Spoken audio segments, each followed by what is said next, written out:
Well, good afternoon, everybody. Happy Juneteenth, and welcome to our 49th webinar of the series. We're here with Darragh Fitzpatrick. Hi, Darragh. How are you? Hey, John. How are you? We're hanging in there. They don't call it Hotlanta for nothing. We've had quite a warm stretch of weather here. And, this topic is always, this is a red hot topic, technology, cybersecurity, AI. So we're going to be doing quite a bit of programming on this topic to help guide smaller, mid-sized law firms through all the change that's going on. And we're glad to have great attendance today, about 120 managing partners. And we'll begin shortly at the top of the hour. Where sit you this afternoon, Darragh? I'm in New York City. It's in our offices here at 37th and 7th by Penn Station, if anyone's familiar with the city. It's actually getting hot here too. I think we're going to hit 100 degrees this week in New York City, which is always very uncomfortable. And I think I made you a little hot under the collar there with a little technical glitch a few minutes ago as well, John. But sometimes, as we say in technology, what can go wrong will go wrong, but we got it sorted. Hey, I live it. I can look across a room and destroy a server. I have that power. They just start, blinking and then smoking, and then it just shuts down. I'm one of the old guys here, and technology is one of those things that you just got to keep up with it. It's changing everything, and either you evolve and adapt and keep up, or you don't. And I talk to my sister all the time about, maybe she needs to get a cell phone. To her, this is heresy. I saw that there's a trend now for teens, parents of teens, young teens, to go to they're calling them non-smart devices. Teens, for teens, for young kids, trying to get them off smart devices, go to non-smart cellular technologies. So not quite back to flip phones, but back to less connected devices with less ability to run apps. So there's a few carriers specializing in that now. Just amazing how the technology has impacted the way we interact and communicate. And, whoever heard of texting 20 years ago? And now we do it, multiple times every day. And if you want to get hold of your kids, you text them, because Lord knows they don't answer the phone and check their voice messages. So it's all happening real fast. And Tabush Group has just done a survey among smaller, mid-sized law firms, and we're going to review some of those highlights, and we'll be sending the report that they have just recently published in our follow-up a little later in the week. And Darragh, we're delighted to have you here today. As we approach the top of the hour, we'll give it to about 1 or 2 minutes after, and then start our official program. I can see the people flocking in as we speak. So we'll get started very shortly, ladies and gentlemen, and we're glad you're here. Darragh, you ready? You got your seatbelt on? Got everything ready and ready to go. Yeah, revved up and ready to go, as they say. This could be a bumpy flight. You got to have your seatbelt.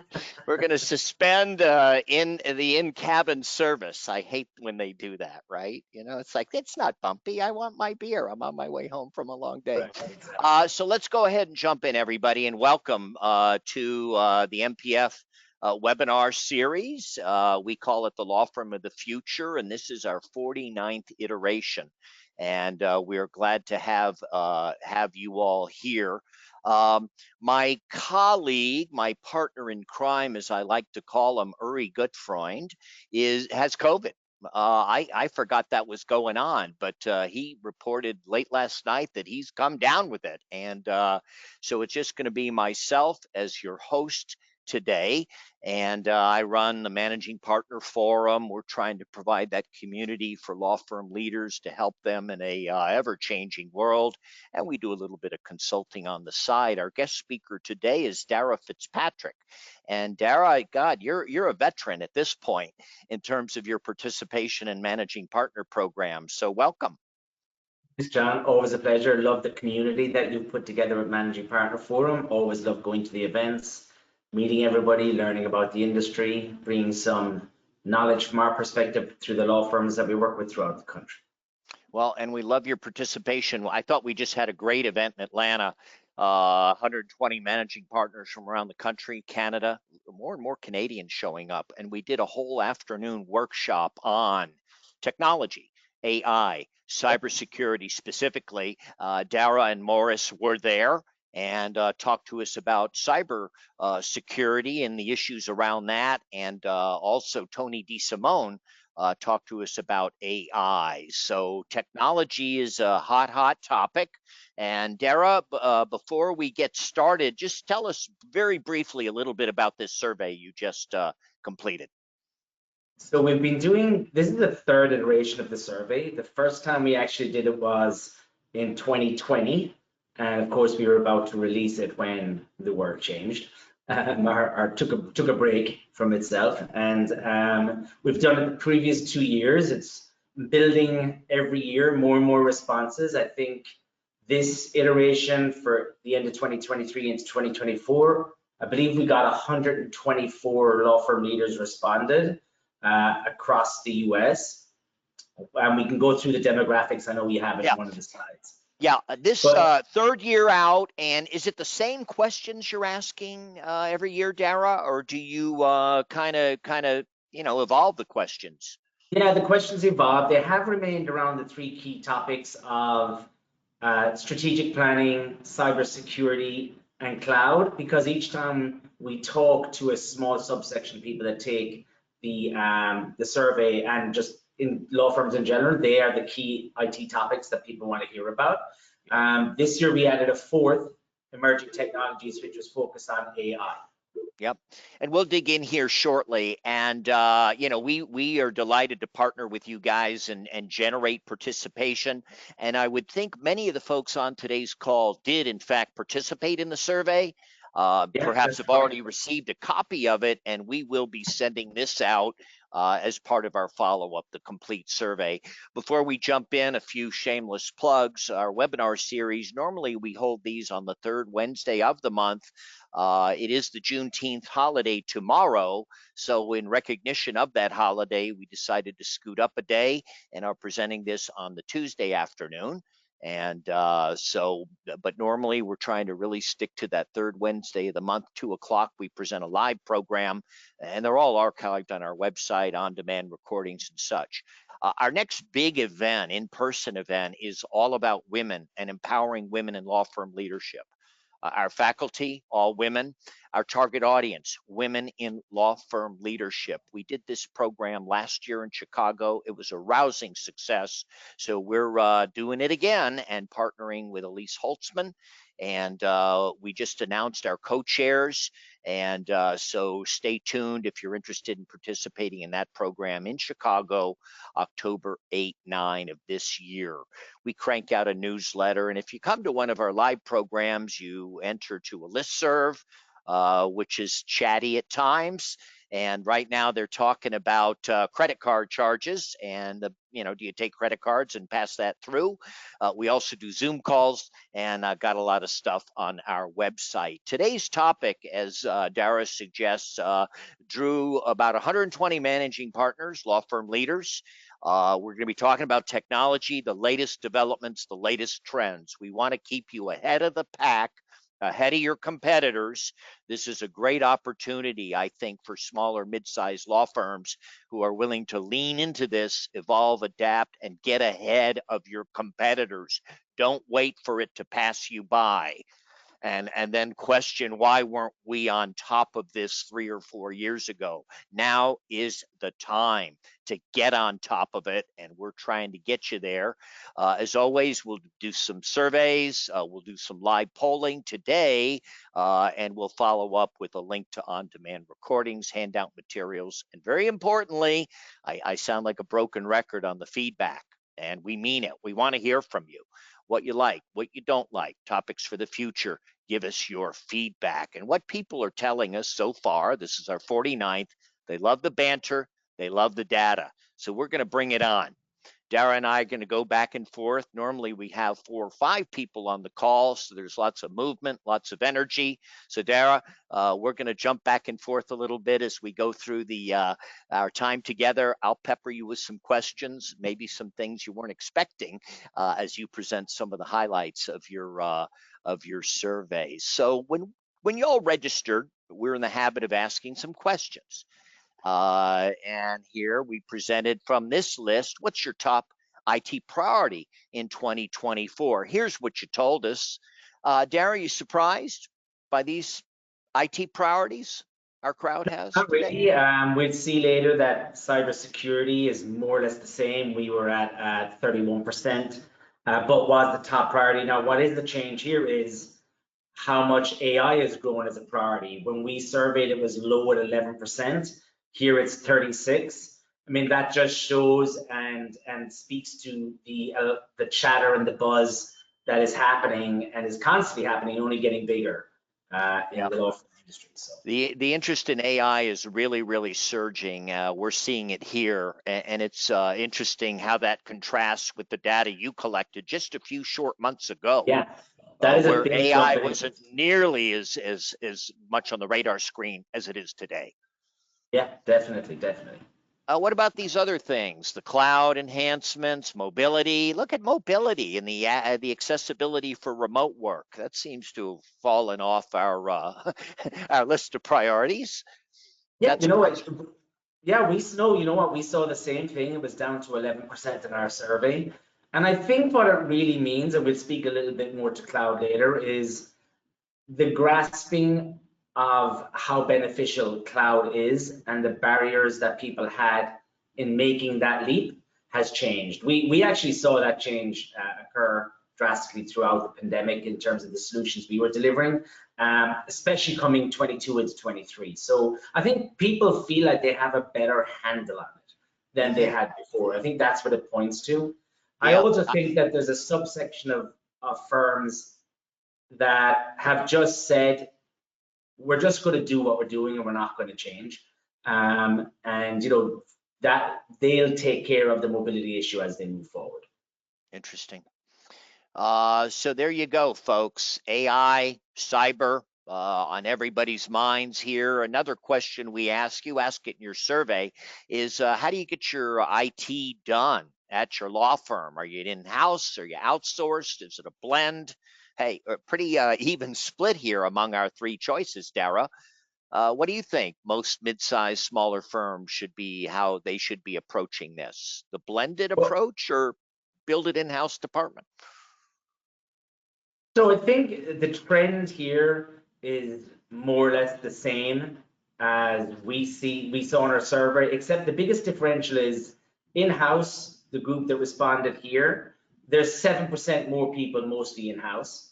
That could be because, you know, the trend is the larger the firm, especially above 200 attorneys and staff, the bigger type of IT personnel footprint you're going to have. What I will say is changing is the level of expertise that you need in the different areas of technology now from a strategic and build point means hiring all the expertise isn't as easy as it used to be. And I think that's why we see that trend moving towards a mix of in-house and outsourced. Interesting. Just even cybersecurity itself, right? To have someone that can build your IT, support your people, and also have the cyber expertise to protect your systems and data. Not always easy to get that in a small group of people under 200 attorneys and staff. Is there a staffing ratio in terms of, you know, number of IT professionals per lawyer that you're seeing out there? You know, in the early days of the marketing, you know, we were getting 1 in-house marketer for every 30 lawyers, every 40 lawyers. Now it's about 1 in-house marketer for every 20 lawyers. What are the staffing levels that we're seeing? There isn't really a trend, honestly. It can be very different. I think what we do see is once you're hitting 100 attorneys and staff, most firms, once you're coming close to that, most firms are looking to at least have a floor presence. So they're looking at least to have desktop support engineers, people that are forward facing, taking care of IT on the floor with users. They're starting to build out. I think as you're getting towards 200 attorneys and staff, you're looking to maybe have a strategic person on staff. The number really depends on lots of different factors. Sure. The type of infrastructure you have. If you have more systems in-house, you're probably maybe going to need more people earlier. The more you go towards cloud, the less people you may need in a certain subsection. But I haven't really come across any standard ratios, to be honest. Do you find that most in-house IT directors, managers at law firms know what they're doing? Yeah, that's a strong question. Yeah, I would Again, say yeah. But the most, yes, I think that like anything, sometimes attention is. I think what I do see sometimes, I guess what I do see sometimes is if an IT team have been together a very long time, changing from one type of technology trend to another is not as straightforward. I think maybe that's why mixing in-house is a great idea, because you're getting a lot of ideas from outside, trends from different companies, from different firms are being seen. And people in industry, engineers that work, or myself that works with many firms, gets exposed to lots of different problems and therefore lots of different solutions. Brings a lot of different experiences and such to bear. That's interesting. I've run into situations where, the firm thinks it's in good shape in terms of its IT in-house staff. It turns out they're not in such good shape, but they don't know. They don't know the questions to ask. They got to get breached. Something has to break. Then we find out that maybe we weren't entrusting our IT with the most capable of people. But getting good IT people in there, paying them the bucks in-house. Next question is, how confident John, are just you? quick, standing up for the IT union.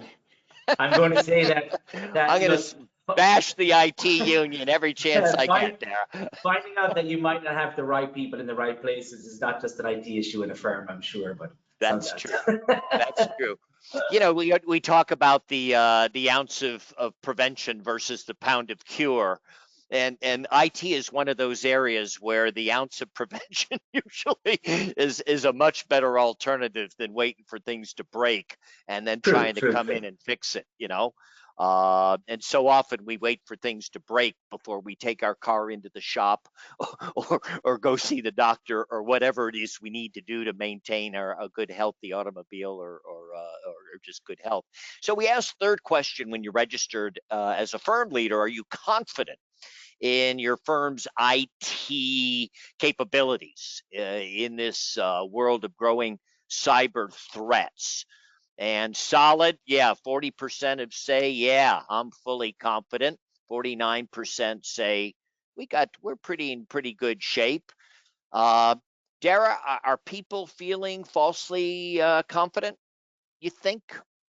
So first, the numbers, if solid and good mean above best practice, I think the numbers of confidence, the trend of being confident in cyber is the same as we found in our survey.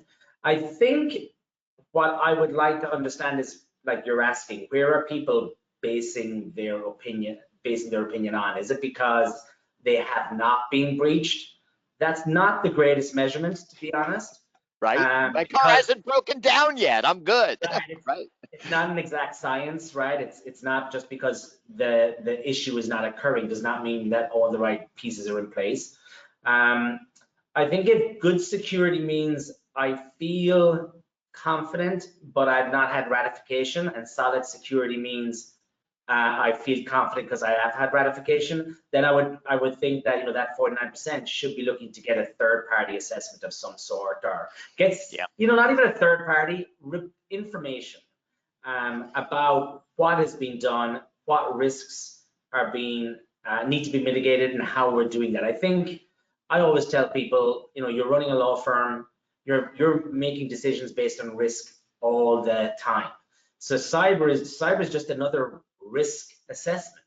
And so if you are basing the fact that you've got good security, but you don't know what risks your firm is open to, I think you're making a big assumption there. So talk to your IT people, understand your risk. That should be happening once a year minimum. Yeah, The old ounce of prevention. Don't wait for your car to break down on the side of the highway. And then we asked if your firm has ever experienced a breach, and 18% of you say yes. Interestingly, 8% of you aren't sure. What do you think of that survey result, Darragh? So these numbers don't reflect what we found. We found a lot more people have had some type of breach. I wonder if there's confusion between breach and the impact of a breach, or there is sometimes a confusion between an incident and a breach. An incident is when something happens, but work contains it, IT work contains it, but it can lead to a breach, doesn't have it as a big impact. I think in our survey, we asked the question a little bit more pointed. We might see that later, and we'll be able to speak to specific types of things that are occurring that would be considered a breach. Well, nobody wants a breach. I made a mistake last year and clicked on the wrong thing in an email. And next thing you know, my systems are going haywire. They're locked up, and I'm getting a ransom demand. I mean, this is little old me working out of my house in Atlanta, getting locked up and having to pay some clowns thousands of dollars, reset my entire situation, passwords. It was a mess. So distracting. I thought I was good. I thought I was intelligent, knew better that, don't click on stuff, John. But man, that phishing stuff is really, really dangerous, is it not? Let's jump in now to the meat of our program, and we always, for the benefit of you more than anyone, Darragh, as our faculty, our firm sizes on today's call. If you would please take a few minutes, vote, and we'll try to frame our comments, to the firm sizes here, recognizing that we're not all AmLaw 100 firms and don't have millions of dollars to spend on technology. We've got about 78% of the vote in, and I always try to get about 80% before we close the polls. So if you haven't voted, go ahead. And there, we just hit it. Here we are, Darragh, in terms of firm sizes on our call today. So we're mid-law. This is very typical of the audiences we draw, sort of the 25 to 100 lawyer firms. That's our sweet spot. We get a few a little bigger, a few a little smaller, but those are the firm sizes on today's call. So take us through this survey highlights here, Darragh. We referenced this a little bit in terms of who participated. Hey, remarkably similar to the demographics here today. So it would appear your survey results are very relevant to firms this size, right on point. Yeah, very focused on the size of firms that we're speaking of here. We had, 35% of managing partners and partners responded. Then, close to half of the respondents are operations people, executive directors, firm administrators, COOs, operations directors, those positions. A small amount of IT, 16%, which type of speaks to even the size of the firm we were just talking about. Generally you're getting higher numbers. Only those firms above 100 attorneys maybe are going to be looking really at having strong IT populations. So. But this gives you a sense we got a lot of managing partners and firm administrators, high-level people, not so much IT people filling out this survey. Which is actually good for the audience today, that it's more the leaders that are responding. Absolutely. I absolutely. So, we talked about strategy and priorities. We asked the question when we opened up. Again, remarkable similarity as we gather our polling data and compare it to with what you collected in terms of where the priorities lie. Anything we want to talk about here before we move on? No, I think that, as we said, enhancements and upgrades, you combine applications, upgraded IT, and cloud enhancements all as one. Then you look at cybersecurity and AI. AI is low on ours. We spoke to that already, but I think otherwise everything looks very similar. Yeah, and I just threw this slide in here again, just to kind of compare and contrast what your survey brought to us, what we're seeing among this crowd. Yeah, that AI really catches one's eye. That's really, Yeah. really coming on strong. Yeah, we're trying to help folks out. I'll make a little announcement at the end of the program about some programming we're going to offer on AI. Here's our next question for our audience, which is the frequency with which your firm leadership meets with its IT group, be they in-house, outsourced, to talk about big picture strategy. Are you having those conversations on a regular basis? Is it something that's really starting to, live and breathe in your firm, or not? Something we're kind of still having in the back seat. Before I reveal here, Darragh can't see these answers, everybody. What do you think? You think most firm leaders are talking to their IT folks or not? And not by our survey, no. Not proactively, let's say being proactive and being strategic, no, less than half, and it's been that way for each of the three surveys that we've done. It's actually one of the things we see as the biggest issue. Boy, is that all over the map or what? Yes, it is. I Yes, mean, yeah. some firms monthly were sitting down and having these conversations, others hardly ever. Man, a lot of conversations around how we can deploy IT for the business development and the website and the search engine what do you think? How often do you think leaders, firms this size, you see who's on the call, should be sitting down with their IT groups and having some big picture conversations? The way I would look at it is if you're under 25 attorneys and staff, it should be at least once a year. If you're going through any type of growth change, you should be meeting more often, or having any type of project that's impacting the operation of the firm. People should be meeting more often, at least once from at all stakeholders level, and then of course certain people are going to opt out until the finish. As you grow, it's got to be more frequent. I mean, if you're 175, 100 attorneys and staff, you should be meeting twice quarterly.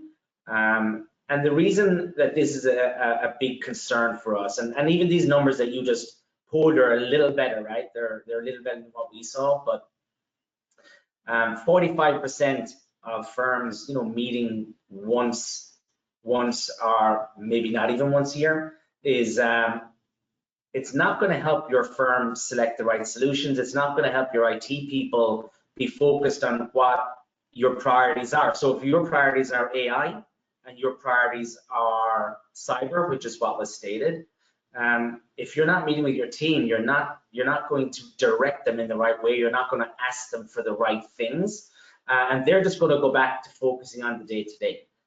Because what shouts the loudest? The thing that doesn't work.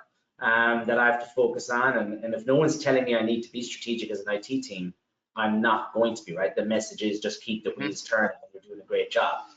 And a lot of firms will have partner in charge of technology. One of the partners, typically a younger partner, who's really into this stuff, and put him or her in charge of, taking a look what's out there on the market, applying, technologies to our firm. What do you think about partners in charge of technology?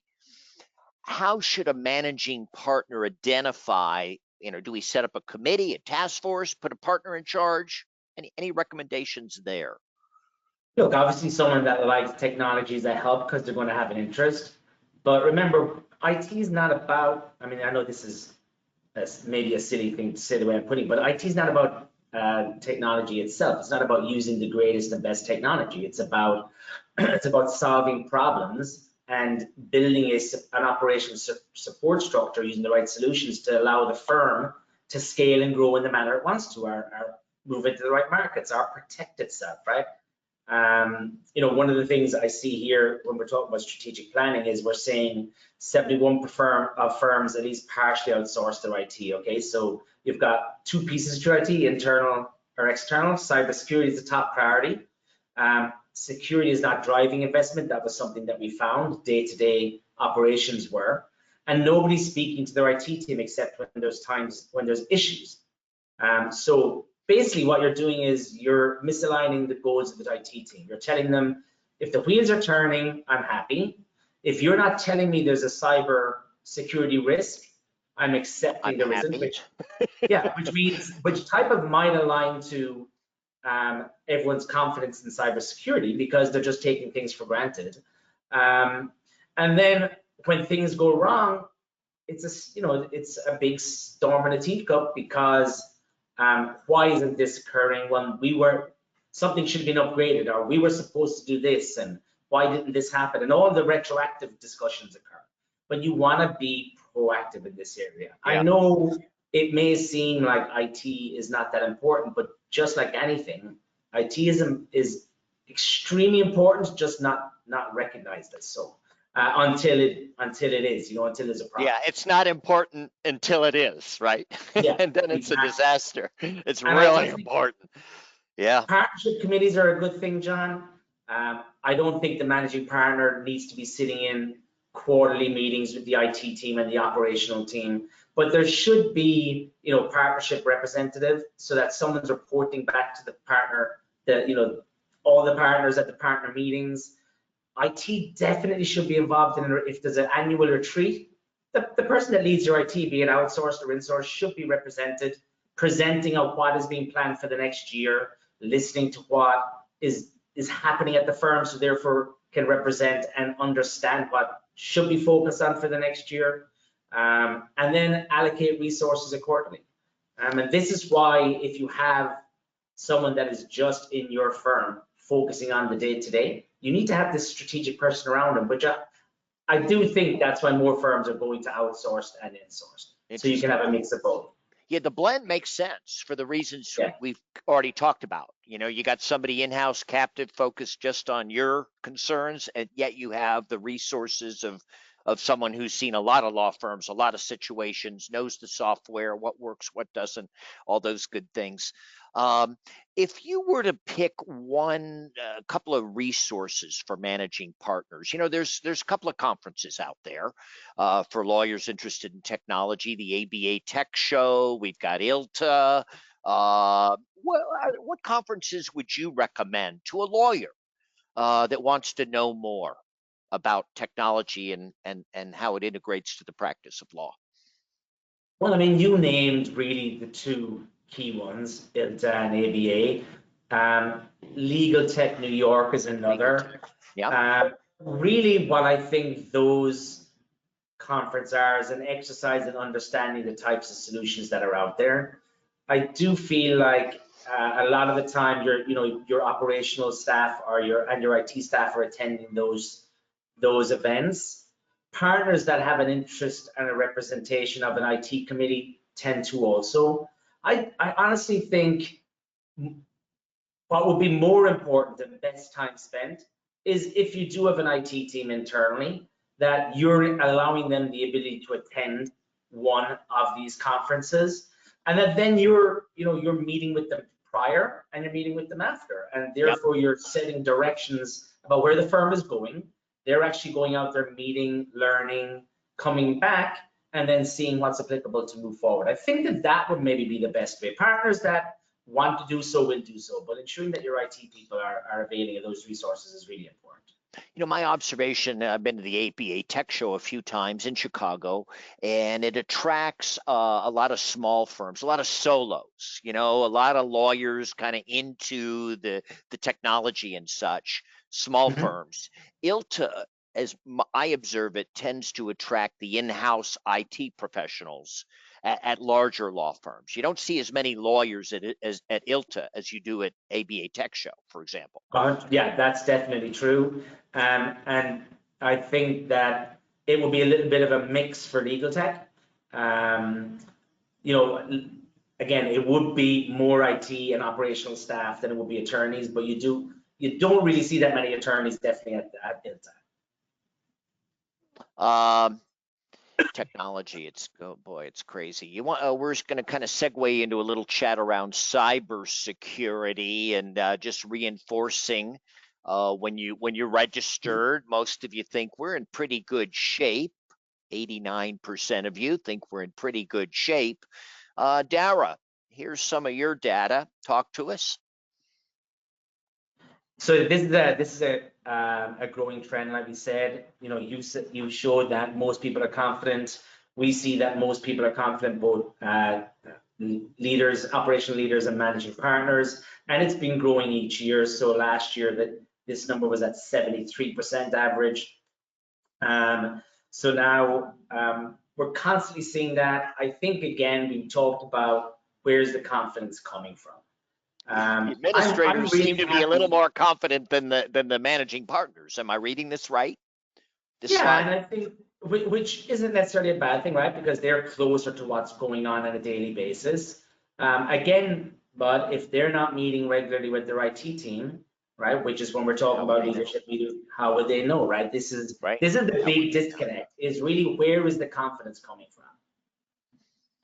And we're drilling down on cyber. I think this is an interesting graph to pause on and take a look at.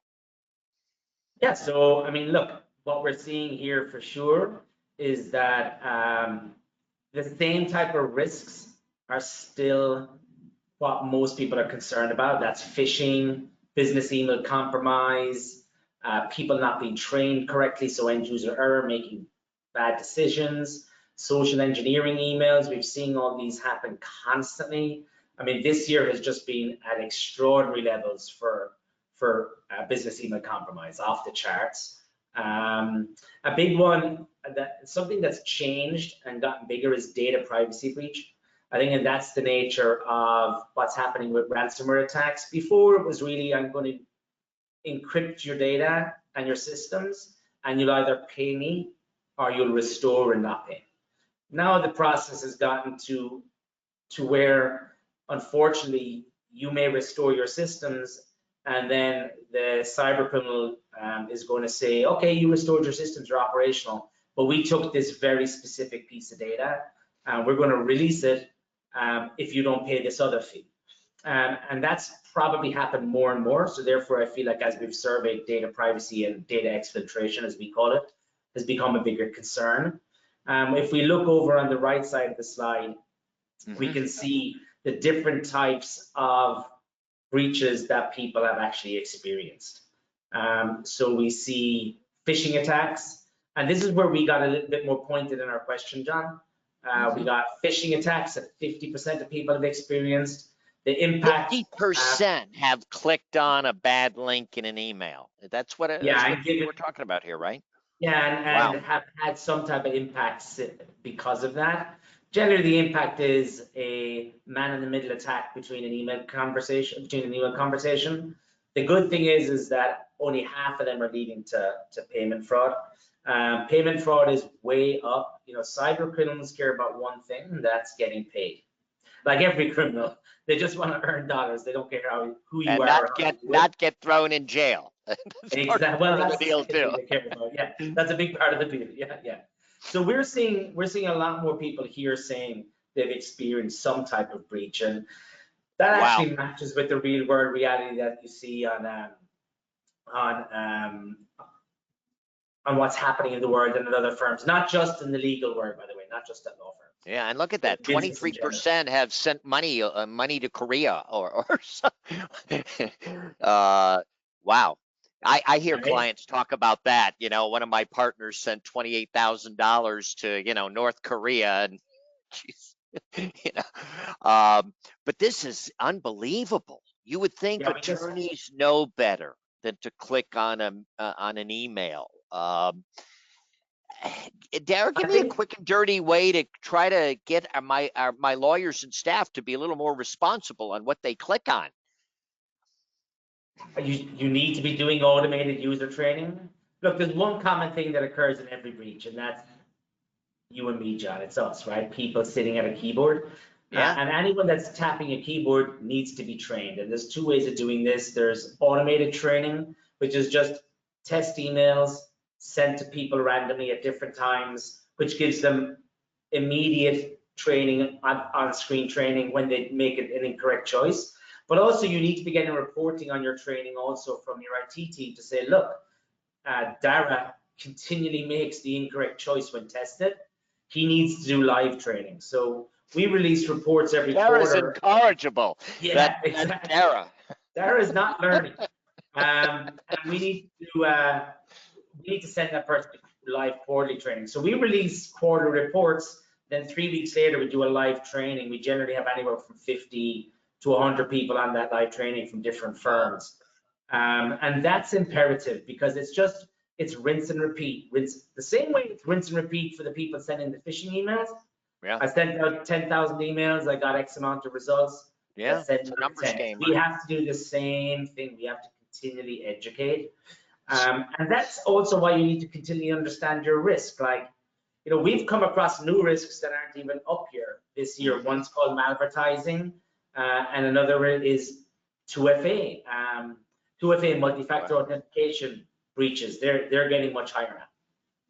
I facilitated a retreat coming right out of COVID, pretty good sized firm, and it was just the partners, and the IT guy was up on the stage for a while to hammer home how important it is that we all, pay attention to the phishing attacks and be responsible. And then he pulls up all the pictures. He sent out a phishing email the week before and puts up all the pictures of the lawyers who failed the test. And it was a lot of them, including the partner in charge of technology, who's preaching. All right. Be careful on what you click on, and here he is clicking on the wrong thing. These fake emails look so darn real these days, with the logos and who it's from. I mean, man, if in doubt, delete, delete, delete. Well, one of the things that everyone's excited about is AI, right, John? Well, we're excited about how we can optimize our business. Guess how excited the cyber criminals are about how we can optimize their business. For instance, a lot of phishing emails. Are you going to the dark side, Darragh? Is that what you're telling us? No, I'm not. Okay. But I'm just saying, like, a lot of the characteristics that we train people to look for in phishing emails are, grammatical errors, poor language. Yes. That won't happen with AI. That's not. So I think we've covered a lot here. I think the big thing is that we've covered, that this rounds up, people can read what's on the screen, is you have to be in touch with and understand the risks that your business is open to. It's another reason that you should be meeting your IT team, but you need to understand those risks, and then you can ask the question about how are we mitigating those risks. That will lead to understand, do you have the right cybersecurity solutions? You also can do assessments. Firms sometimes hire us to do just an assessment of structural, cybersecurity, solutions in place, and try to get an overview of what's going on. That will be a good type of way of getting an understanding of what's happening within your firm also. But I think I get outside that, of that, the most important. Sorry. No, Darragh, I'm sorry, I didn't mean to. Outside of that, irrelevant of assessment or not, the most important thing is to be communicating, just like most things in business, right? Cloud. I don't know if we want to talk much about this, but certainly the cloud is commonplace. I remember when we trashed our servers and went to the cloud, I was very nervous, but totally uncalled for. My concerns around security and ease of use and those sorts of things. Darragh, want to talk to us a little bit about the cloud and how it's just, it's the way we do business these days. Yeah, first of all, it's the way we do business. So the easiest way to describe that I describe it is when we're talking about cloud is your IT needs to reflect how your business and people operate on a daily basis. It shouldn't be enforcing how they operate. It shouldn't be forcing them to operate in a certain way. It should be enabling it. So we now work generally in a hybrid manner. We need to fully function outside the office at any location as we do inside the office. And we want to have that transition to being outside the office seamless. So working outside the office shouldn't be some type of hurdle. It shouldn't be something we have to overcome. And cloud really elevates that ability to be productive, to have accessibility, and if done right, have good cybersecurity working from any location. I think the nice thing to see here is all the numbers in the key areas that cloud provides benefits are rising, right? Which just shows that people are getting a better understanding that's the way to go. And that's what we see in the market and in different firms also. Yep, I think it's more and more accepted, and I think it's almost the exception when you see a firm running a lot of servers anymore. At least part of us is in the cloud, and I think it's just the reality. Here's the big concern is the security, but probably an unfounded concern. It's probably riskier to have servers on site than to use the cloud, right? Well, I think the point really is that nobody's physically grabbing anything when it comes to breaching. So whether it's in-house or out-house or outsourced to the cloud, your protection is not physically where it is. But you definitely will get better redundancy. You'll definitely get better business continuity. You'll get experience and expertise around the solution you're getting. So we have 44% of people saying security is a benefit of the cloud. We have 32%, which is down from 48% drastically, saying it's a barrier. So there still is this confusion. And I think, like anything, if the person that's leading your migration to the cloud, or your movement of your IT to the cloud at whatever pace you're going, if they have expertise in that area, they'll make sure that they're doing it correctly. And just like anything, IT done correctly is good, IT done incorrectly is bad. And that's the same with cloud. It's just another part of your IT stack. But it is the most important thing. If you're still operating and managing your IT the same way you were 3 or 4 years ago, you should be having a complete realignment, a complete relook at what's happening, because you're not going to be getting the benefits of a good, true IT operation. Let's move on to our other kind of hot topic within technology, which is artificial intelligence and this thing coming online. Boy, it's moving fast. So what are you finding in your survey about AI, how firms are responding to it? So the first thing, if we look at on the left side of the graph here, you can see how firms are actually using AI right now. And when was this taken? Give us the time on this, because I'll bet the numbers are higher today than when this snapshot was taken. This snapshot was taken last quarter of 2023, into the very beginning of 2024, yeah.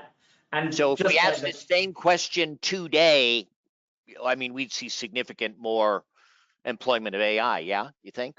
I would think so, yeah. But I mean, think that what I would wonder is, would people be using it for different things as of yet? So if you look here, outside of 5% time and billing, it's really a lot of content creation, content review, document creation, document review. So in other words, a lot of people using large open AI technologies like ChatGPT, right?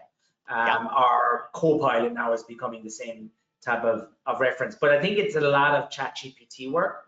And the next step is really beyond that big engine AI.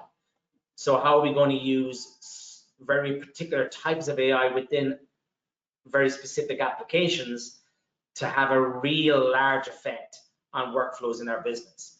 Another thing that's interesting is, it's evenly split. Very close to evenly split. 52% said they're not going to use it at all. And they really are type of pulling the reins. But another group, wow, 55%. Yeah. Wow. And now I wonder if that's even 2% say they don't want it at all. Okay. But I'd say that's decreased now, John, based on the priority that you were. Oh, I would hope so. I mean, come on. Everyone looks to that Schwartz case in New York, involving the airline litigation and all the outfall of an idiot, misusing AI, and they look at that example, freak out, and it's not going to happen to us. Let's crawl into the cave. Absolutely wrong. I think leaning in. I'll make an announcement at the end. Some programming we'll do on AI. Some polling questions. People are always interested in if whether firms have written AI policies in place. Yes, no, or we're working on it. Darragh, what do you think? Most firms on today's call have such policy or no? No, I don't think they'll have a written. I think most people would not have a written policy.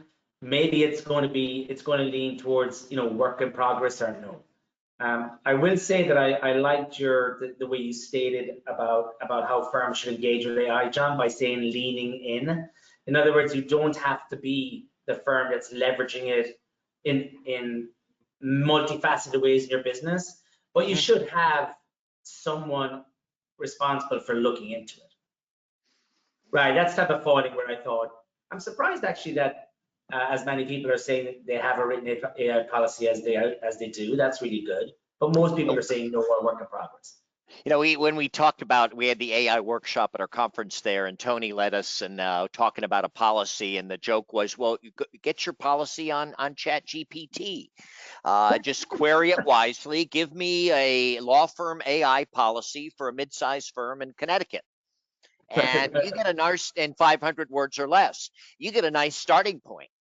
Right. You don't just cut and paste it and say, this is our policy, but man, it's so darn powerful, and just start to play with it a little bit. The applications are powerful, and it's not going away.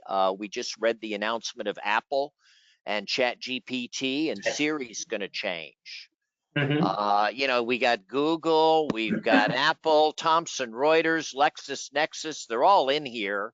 We're going to help you with a series specifically to AI. And I've talked Tony DeSimone, who runs the Center for Entrepreneurship at the University of Buffalo and works with a number of law firms and bar associations on AI policy. And Tony and I are working on a webinar series specific to AI. And we're going to offer it, I think, every other month. We're just bringing our ideas together now, but trying to create a forum where you can come and find the latest information as it applies to smaller and mid-sized law firms. And Tony is absolutely fantastic. We'll put managing partners in there, how the managing partners who are leaning in and how they're using it. And so that should be a really, really fun webinar series. Stay tuned. We'll be rolling out details shortly. But 34% say they have such policy in place in writing. And here's one of the big issues is all those billable hours that we glean from document review and editing and creation. And man, a computer now can do this better, faster, cheaper than that second-year associate. What are we seeing on productivity and the AI impact on the billable hours?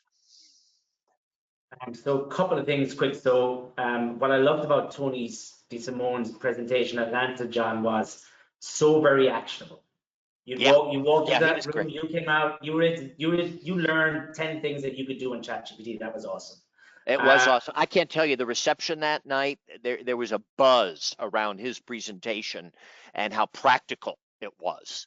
And yeah, very people much are gonna act on what they learned in his program. So that's fantastic. So the first thing that I liked about this slide on the right is 48% of managing partners and partners are like ecstatic about AI and how productive it can be. But the people that operate their businesses, the administrative leaders, firm administrators, 22% say it does. Now, just thinking about this, I wonder if what's happening is, leadership is saying, let's get out there and use AI. But operational people are saying on a day-to-day basis, I have no idea how the hell we can leverage this right now. I don't understand. Outside of installing ChatGPT on everyone's phone and putting an account on people's desktops and having a policy, what can we really do that impacts workflow? So what I've type of been advising people to do is you should be looking at your existing technology stack. So let's say, for instance, you're using NetDocuments for your document management, right?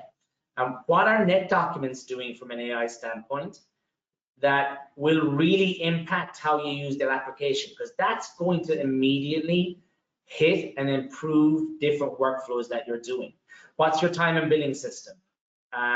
You're using, I don't know, SurePoint maybe, and so you're saying, okay, what are they doing with AI? You mentioned Thomson Reuters, right? How can they help me with their research products and the research AI tools that they have? That's something that it's not just AI in a broad engine standpoint, it's AI leveraged to make an application much stronger, more efficient, and to do things that you want it to do more effectively. I think that that's a good advice to your, from leadership to your ops people, to your ops people, to say this is where we can actually have a direct impact, rather than maybe going out and saying how can I program bots or how can I build AI internally in my firm. I think that would be the next step as you learn what can be done. Boy, and we're learning so fast, aren't we? I mean, it's amazing. Just in the past 2 years. I think the biggest concern still is ethics from a lawyer's standpoint, from the attorney's standpoint. And each state's different in terms of the ethics and disclosure requirements about the use of AI. I changed the phrasing on this question from does your firm provide IA training, AI training, to does your firm require it of your people? Yes, for everybody. Yes, just lawyers. Yes, just for the staff, or no, we don't require it. More and more firms are providing it, but are they, requiring their people to learn how to use this responsibly? Darragh, what do you think? Most people. I would hope that they would say yes for both lawyers and staff. I have a feeling the focus might be on lawyers right now. I could be wrong, but woefully whoa, way up. disappointed. Yeah. It's like these are powerful tools, people, and if we let people use their own imaginations and creativity to use these powerful tools, we might not get good results. I think training is something firms should look hard and fast at for all employees. John, this could speak to the whole, back to what I was saying in terms of the priority may be to ensure we have a pulse, are leaning in, as you said about AI. Maybe that's what the group is saying today. We want to be leaning in. We want to know where and how and when we should be leveraging AI. And maybe the training is speaking to the fact that we're not really leveraging it right now, so there's nothing to train. Our type of survey was showing that. It was type of a lot of excitement, but no real practical application that's meaningful in the organization that, outside the leadership people running the firm actually saw, which type of makes sense. If you think about every emerging technology, there's a burst of excitement, there's a building of product, there's the money side of that happens, right, which is definitely happening in AI. Everybody wants an investment into AI. And then there's sometimes it might not, generally, but it might not happen. There's a leveling off and a slowdown of, well, how can we practically apply all these products? And the market then, like in law firms, have to take that and leverage it and move it forward. And sometimes it's the next layer of technology that brings it along, right? So with and I've noticed, the number of vendors consolidate as we move through the adoption curve. A few strong leaders emerge. And what we're seeing in some data we just looked at, a survey we're doing among law firm COOs, is Adirant, SharePoint are kind of emerging as leaders in the application of technology on the practice of law. There's one other top, but the big three, control about 80–90% of market share. Probably be another one, John, is it? iManage? iManage, that's it, iManage. But we'll bring this data on. We're not done with technology here. This is this is going to be a popular part of our programming, an ongoing thread in terms of webinars, our live programming. Which vendors should you be talking to? What's Thomson Reuters got vis-a-vis LexisNexis, vis-a-vis Bloomberg? Why should I pay for any of this when I can get it free on ChatGPT? So we're going to look at all these types of questions and where should that smaller mid-sized law firms go. And this was a picture I stole from last month's program. There's our poor little managing partner wanting to do the right thing and keep the master, the equity partners, happy. Your final thoughts. What's a managing partner to do?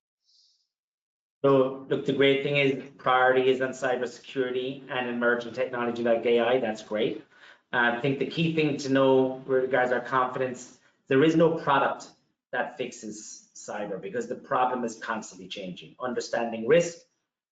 Next is, outsourcing brings in new expertise, new opinions, new thoughts on what's happening in the market. That's a good thing for your IT team. And if you're fully outsourced, it's a strong position to be in. You're outsourced. Overall, your team should be proactive. That's the key thing. Wanting to engage with you, wanting to communicate with you, and looking to bring you new ideas. Cloud is crucial. Better understanding of cloud. The more you leverage cloud and the better it's implemented, the better your firm's going to be able to tackle the way your firm needs to operate. And AI, I think we just covered that, but it's lean in, John. I like that term. Lean in, understand. Lean in. Yeah, lean in, understand, because ultimately play with it. It's going to happen. We're going to be using it and leveraging it practically in business. So you don't have to be the first person to use it, but you don't want to be the last person to understand it. No, you don't want to be in the bleeding edge, but you don't want to be among the laggards either, and it's all passed you by, and you wonder what happened. What happened? Get in the front. Get among the early adapters here. Play with it. Play with it. I often use the analogy. It's like riding a bike. You can read all about it, but until you actually get on the tricycle and start pedaling and finding your balance, you'll never know how to ride a bike. You got to start with a tricycle and move on up as you become more and more comfortable with it and find your balance in the world of AI. So Darragh, thank you. Let me make a few shameless more plugs and reminders, and a final thanks to Darragh. Our symposium, October 8 and 9, the Women's Conference. Keep an eye on it. We will be talking about technology there. I can darn well assure you. It's not going to be just women's issues, women. It's going to be about more, compensation, governance, leadership, the transcend gender. We're going to do next month a program on vetting laterals, and we've invited a fella named Michael Ellenhorn to join us. His company is called Decipher. And you bring him in once you've got that hot lateral, you're about to extend the offer. He's going to come in and do crazy due diligence that you might not be able to come by through conventional channels. Should be an interesting program. He talks about culture and making sure you're making good decisions as you bring new people to your firm. That's going to be on July 17th, back at our normal time. We'll send you the recordings and such. And Nine Sail has been writing recaps for us. They do SEO work, search engine optimization work for law firms, and they've come in and are writing up webinar recaps for us. Just trying to capture some of the lessons learned on today's program. Darragh, there's your contact information. I believe that's accurate. And there's Uri, who couldn't be with us, but hopefully he's on the mend. Boy, I forgot COVID was out there. I was stunned when he called me this morning to say he was out and got tested, and sure enough, a positive COVID test. There's my contact information as well. Darragh, thank you much, my friend. Thank you so much, John. I really appreciate it. Always great to chat to you. Well, thank you. I think the two of us did pretty good. We don't need these other people. You and I can make this fly, just the two of us. Hey, everybody. We started and finished on time. Thank you for attending. Darragh, we'll see you around the block. And if anything either of us can do to help you follow up on AI or anything else, you know where to find us. Thanks for being with us all. Have a John, good thanks, rest everybody. of the week. Bye now. Bye.